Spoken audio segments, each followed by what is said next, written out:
Hello guys, இன்றைக்கி நம்ம சேனலில் என்ன பார்க்க போகிறோன்னா பானிபூரி ரெசிபியோட பூரி ரெசிபி தான் பார்க்க போகிறோம்.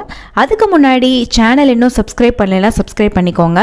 வாங்க வீடியோக்குள்ளே போகலாம். ஃபஸ்ட்டு உங்களுக்கு தேவையான ரவை எடுத்து வச்சுக்கோங்க. அதுக்கப்புறம் மைதா ஆட் பண்ணிக்கோங்க. எப்போவுமே மைதா ரவையை விட கொஞ்சம் கம்மியாக இருக்கணும். உப்பு தேவையான அளவுக்கு ஆட் பண்ணிவிட்டு நல்லா பிசைஞ்சுக்கோங்க. தண்ணி கொஞ்சம் கொஞ்சமாக விட்டு நல்லா பிசைஞ்சு எடுத்துக்கோங்க. அதுக்கப்புறம் நீங்கள் சப்பாத்திக்கு எப்படி தேய்ப்பீங்களோ அதே மாதிரி தேய்ச்சி எடுத்துக்கோங்க.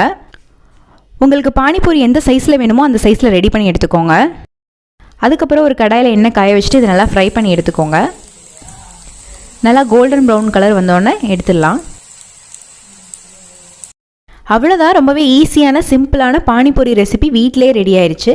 பானிபூரியோட aloo masala, mint water, tamarind chutney இதெல்லாம் இன்னொரு வீடியோவில் பார்க்கலாம். இந்த ரெசிபி பிடிச்சிருந்தா லைக் பண்ணுங்கள், ஷேர் பண்ணுங்கள், கமெண்ட் பண்ணுங்கள், மறக்காமல் சேனலை சப்ஸ்கிரைப் பண்ணுங்கள்.